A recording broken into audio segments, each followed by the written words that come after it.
सलामती है उन आंखों पे जो हिदायत पे नजरें जमाए बैठी हैं। ईरान दुनिया की 10वीं न्यूक्लियर पावर बन चुका है। इस इंकिशाफ के पीछे मेरे पास क्या दलाइल है और वो क्या हैरत अंगेज वजूहात और तदबीर है जिनकी वजह से मैं आज इस खबर की अनाउंसमेंट कर रहा हूँ, जिसके कुछ दिनों बाद आप देखेंगे कि इस्लामिक रिपब्लिक ऑफ ईरान इसकी बाकायदा अनाउंसमेंट करेगा। मगर उससे पहले मैं आपको बताना चाहता हूँ कि ये खबर अगर इतनी ही सच्ची है तो ईरान ही के ऑफिशियल पेजेस पे क्यों नहीं चिस्पा, क्यों खुद ईरान की आला तंजीमाती कमेटी या उसके आला अफसर या उसके सरकारी इदारे इस बात की अनाउंसमेंट क्यों नहीं कर रहे। मैं आपको थोड़ा सा पीछे लाना चाहता हूँ। नॉर्थ कोरिया 2013 में तमाम दुनिया ने इसके ऊपर पाबंदी लगाई कि खबरदार अगर तुमने न्यूक्लियर टेस्ट किया तो हम सब तुम्हारा बायकॉट करेंगे। किसी भी तौर से नॉर्थ कोरिया को न्यूक्लियर टेस्ट करने की इजाजत नहीं थी।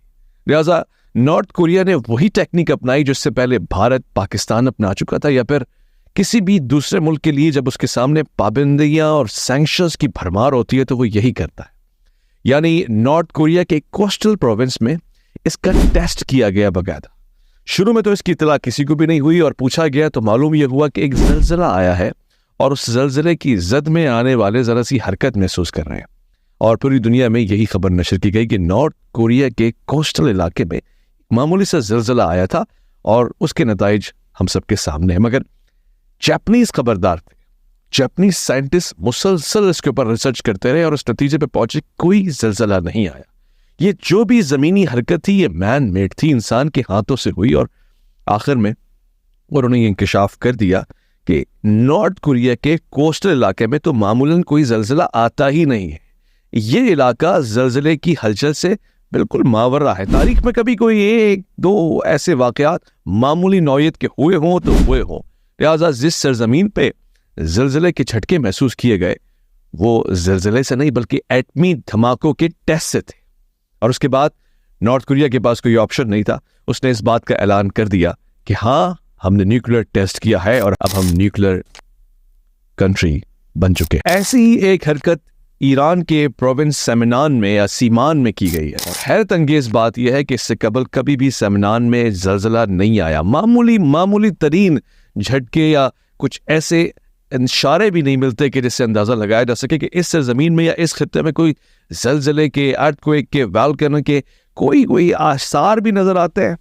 अभी 2 से 4 दिन पहले ईरान में इसी प्रोविंस में जलजले के झटके महसूस किए गए और दुनिया को यही बताया गया है कि ये तो एक मामूली नौयत का अर्थक्वेक था जो आया और चला गया, पता भी नहीं चला। मगर ये बात हम और आप जानते हैं कि इस वक्त इसराइल की सख्त निगाह ईरान के ऊपर है। ईरान मुश्किल तरीन दौर से गुजर रहा है, सैंक्शंस उसके ऊपर है, किसी भी तौर से अपना न्यूक्लियर प्लांट वो कॉम्प्रोमाइज करने को तैयार नहीं है। और दुनिया ये जानती है कि इससे कबल नेतन्याहू ने यूएनओ में खड़ो के एक तस्वीर भी दिखाई थी कि एक बॉम्ब है जिसकी सिर्फ रस्सी और उसको आग लगाने की देर है, बॉम्ब तैयार है और वो है ईरान का न्यूक्लियर प्रोग्राम। सवाल ये पैदा होता है कि ईरान का न्यूक्लियर प्रोग्राम इस वक्त कहाँ खड़ा है। और अब से कुछ अरसे पहले जब ये अंदाजा लगाया गया था कि ईरान ने किस हद तक न्यूक्लियर एनरिचमेंट कर लिया है तो अंदाजा ये लगाया गया था कि ईरान ने अब तक 60 to 70% एनरिचमेंट कंप्लीट कर लिया है। वाज़ेह है कि 90% न्यूक्लियर एनरिचमेंट चाहिए होती, यानी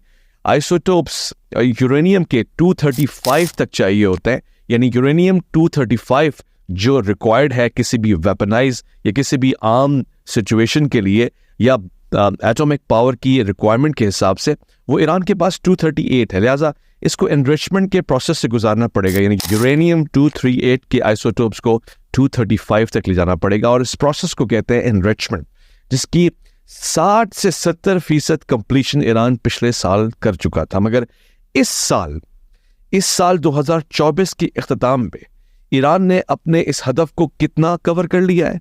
वाज़ेह है कि 90% की रिक्वायरमेंट होती है, 100% की नहीं। अगर आपके पास एनरिचमेंट 90% हो चुकी है तो फिर आप अपने हथियार के साथ तैयार हैं। वो अलग बात है कि आपने बिसाइड दैट